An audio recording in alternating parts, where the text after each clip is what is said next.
So Douglas Murray was recently on the Joe Rogan podcast, and he called out Joe Rogan in a friendly but clear way for hosting people regularly on his show who are creating a pseudo-historic narrative about all kinds of things, rewriting history when it comes to World War II, when it comes to understanding basic moral issues, particularly with Israel and the Middle East, and actually adopting anti-Semitic tropes.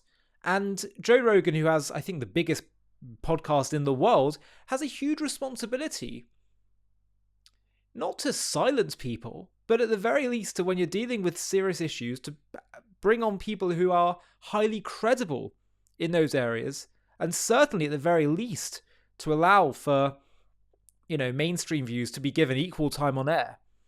So Douglas Murray, who's not afraid to confront anyone, he's a very principled, deeply principled man, felt that he was going to go on. He went onto his show, and instead of just doing a nice pandering interview with Rogan, where he just kind of could just talk all about himself and his book and promote it, he went for Rogan. And he said, it is unacceptable that you are just giving a free pass and free rein to people who are promoting conspiratorial nonsense. And again, this is not about silencing free speech, but it's about saying, at the very least, we have to give equal airtime to people that express mainstream expert views and opinions, rather than letting comedians and celebrities and whoever else and armchair commentators create the most absurd narratives on all kinds of issues, both historic and present.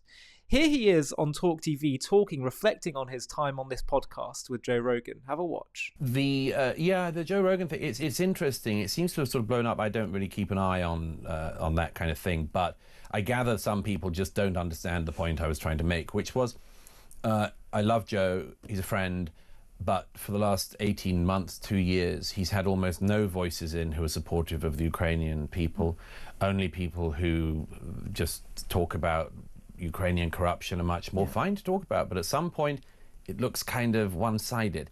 Same with Israel and Hamas.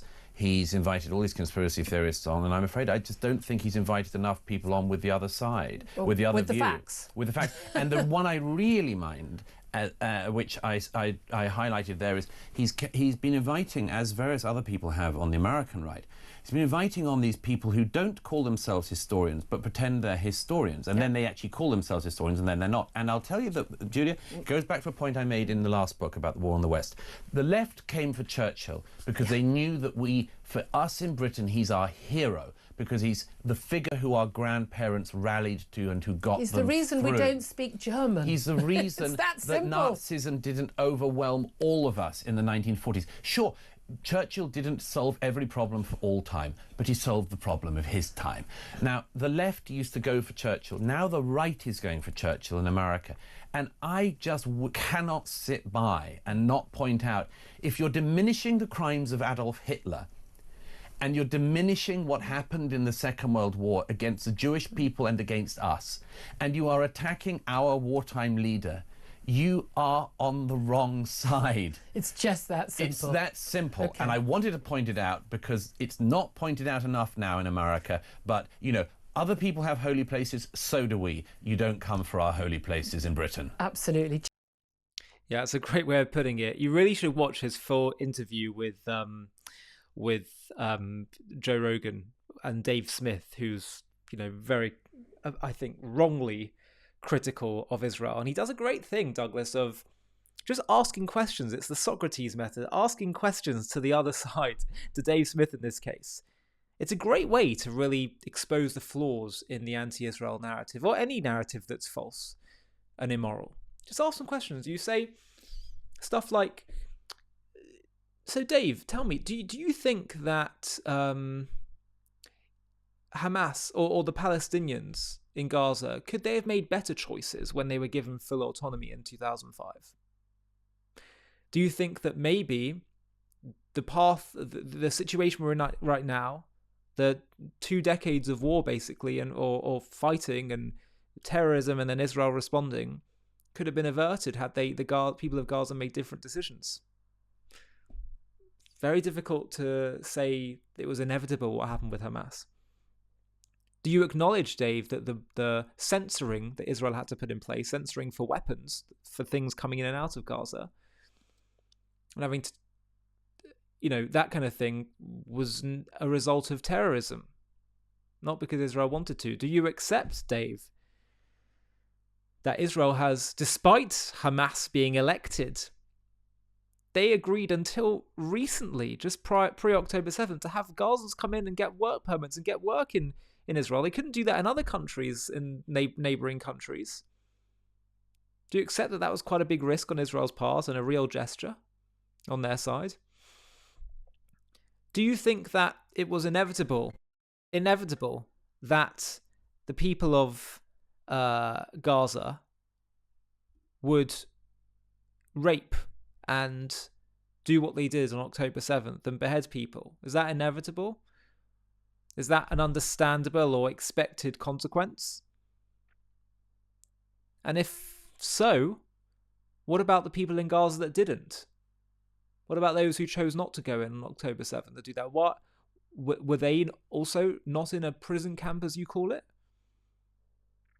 And what made some of them feel they had no choice but to, and others feel they had a choice but to?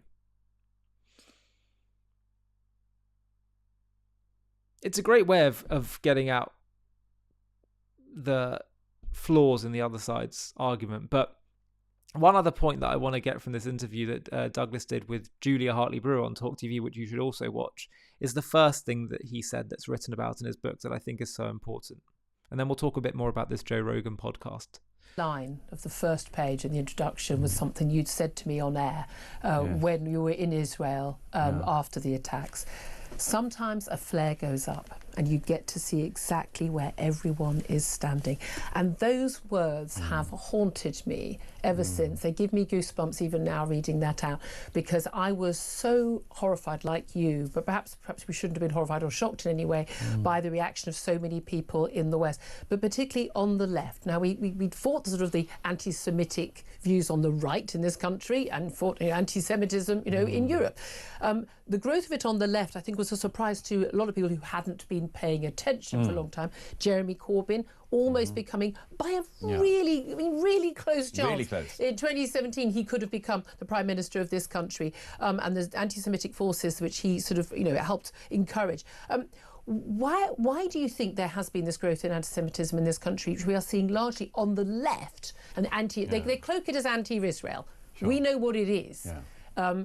Why do you think that has come from? Several things. By the way, the reason why it's cloaked in anti-Israelism is that it is anti-Semitism. Not all of it, by any means. You can criticise the Israeli government. My goodness, the Israeli media criticises the Israeli government. There's nothing anti-Semitic just in criticising a government. There is something profoundly anti-Semitic if you never came out on the streets of Britain week after week to protest against the killing of hundreds of thousands of people for a decade in Syria, hundreds of thousands of people for years in Yemen, an ongoing genocide in the Sudan. If you didn't... Uyghur people in China, not that bothered. Nothing. And yet, week in, week out, day after day, our city centres get shut down by the anti-Israel mob. By the way, the thing about anti-Semitism, as I say in the book, is that it's a shape-shifting virus. It can come from right, it can come from left, it can come from people who accuse the Jews of being religious and people who accuse the Jews of being too secular. It used to be the case that anti-Semites attacked Jews for being stateless, rootless cosmopolitans, and now Jews get attacked for having a state. So that's very clear to me. What's interesting about the question you ask about right and left on that is we know what right-wing anti-Semitism looks like broadly. There are people who describe themselves as anti-Nazi in the sort of far-left movements. And you go, yeah, well done, guys. Clever in the 1930s, brave in the 1940s, 2020s? But here's the thing. If you see a bunch of guys in jackboots and wearing swastikas, then you go, oh, I think these guys might be anti-Semites.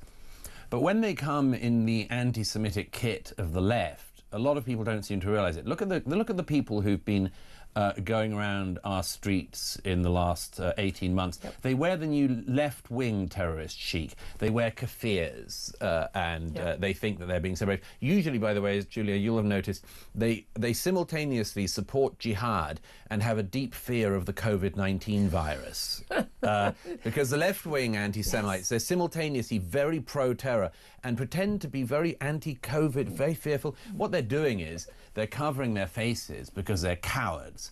They're bigots and they're cowards. But yeah, people have been much slower to wake up to that. I think his key point, though, that Julia said really moved her, as well as talking about that there was a moment. October 7th was a moment where everything was clear and you could see where everyone was standing.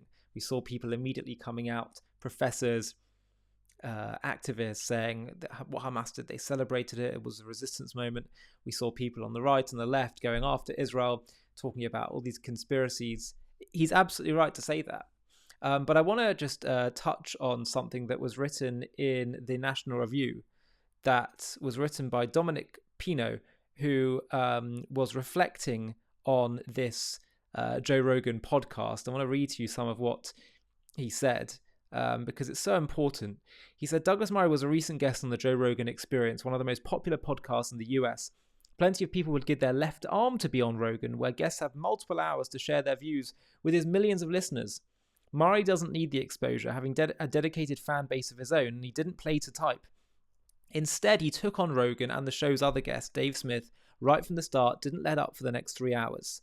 He did so in a way that was combative yet civil, and he had a clear point to make. Rogan has not had the best judgment in which voices and perspectives he chooses to lend his platform.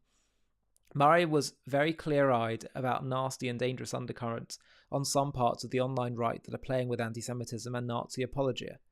And Murray particularly objected to two recent guests on Rogan's, Daryl Cooper and Ian Carroll, who he said are part of mainstreaming these ideas. Cooper is the podcaster who made waves for saying Winston Churchill is the chief villain of World War II, and that Adolf Hitler wanted peace, and was downplaying his personal anti-Semitism during his rise to power in the 1930s. Carroll is a YouTuber who explores a variety of conspiracy theories, insinuating on Rogan's show that Israel supported paedophile financier Jeffrey Epstein, and discussing the Pizzagate theory about the DNC. Murray challenged Rogan on whether that was such a good idea. It's clear Murray isn't making any kind of argument against free speech. He's one of free speech's greatest champions, and has been the target of various efforts to suppress his own speech, especially in Europe. Rather, he was arguing over whether Rogan has been using his platform wisely. I couldn't help but be reminded of the issue the Apostle Paul raised to the Corinthians. I have the right to do anything, you say, but not everything is beneficial. I have the right to do anything, but not everything is constructive. Rogan didn't have much time for these concerns, but it's nonetheless good that Murray raised them. He's right about the ability of the internet to spread poisonous ideas quickly to many unsuspecting people, and there's just no need for more Hitler contrarianism or Israel conspiracy theorizing than there already is. Murray criticizes the just asking questions posture that these people frequently use when spreading their nonsense. He notes that they often disclaim themselves that they are not experts, which is fine, and non-experts are allowed to have opinions. But Murray asks why the audience should treat those opinions as especially insightful when they aren't based on much of anything in real evidence. Just because some experts are wrong some of the time doesn't mean all experts are wrong all of the time. And Andrew Roberts is probably a better authority on Winston Churchill than a podcaster like Cooper. This is a 3-hour conversation, and Murray also devotes considerable time to debunking anti-Israel and anti-Ukraine nonsense from Smith, whose arguments would in a previous era be easily recognised as Chomskyite, but in today's ideological ecosystem are more identified with the right. Rogan invited them both on the show to have the debate, and it was good that they had it and that Rogan's audience got to hear Murray. Murray pokes at the funny tendency that critics of US foreign policy have of saying the government is always lying, but then quoting government officials when they say things that back them up. He makes quick work of Smith's characterization of the Gaza blockade, based on his actual reporting from the ground. He criticizes Smith, the comedian, for making anti-Israel views part of his shtick, even though he has only read many biased things about the conflict. He calls out the constant moral equivalence that Smith seeks to draw between the US and every evil regime in the world. It's a tour de force due to its length, required impressive mental and physical energy to perform. A lot of Murray's criticisms echo those made by Buckley in earlier debates. In his obituaries for both Ayn Rand and Murray Rothbard, Buckley raised the question of judgment. He praised them both for their determined stances in favour of individual liberty and against collectivism, in much the same way Murray praises Rogan and Smith for supporting free speech and opposing wokeness. But there's more to life than that, and there's more to a healthy political philosophy. Murray is calling Rogan and Smith to higher things, the ideals of America and of civilization more broadly. I felt that call as a viewer, and I hope more in Rogan's audience will as well. The thing I really struggle with, by the way, about Dave Smith and his comments about Israel Gaza is it's just so lazy when you say, look, I hate what Hamas did, but Israel, it's just the war, it's unacceptable. It's so lazy just to say, well, I don't like war. It's so easy to say that. It's so easy to just say, well, war is terrible and come on, there's got to be a better way. Sometimes there is no easier solution. Sometimes war is necessary. This really shouldn't be complicated. And it shouldn't be complicated for people to understand the laziness in saying, well, come on, look how people are getting hurt by Israel retaliating. More terrorism, you create more terrorism by killing terrorists. Well, that's a bit of a dead end then, isn't it? As Douglas Murray said. Terror wins, basically. So I think it's a very dangerous road that we could end up going down. We give so much legitimacy to people who aren't I guess I'll say it, well read, and more than that, who have opinions that are, forget intellectual or not, forget being experts or not, are immoral, are amoral. And that's the big concern. And I do believe that the more you study of this conflict, the more the facts become clearer and clearer for those who wish to see them. And therefore, once the facts become clear, the morality becomes clear too. Hi, thank you so much for watching. To watch another one, click here. To stay up to date with all our content, click here to subscribe. And if you're able to, you can help support JTV to grow and grow by clicking join below this video, where you can become a member and get perks including early access to videos and private live discussions with me. But most of all, you'll be partnering with us on our mission to change the world.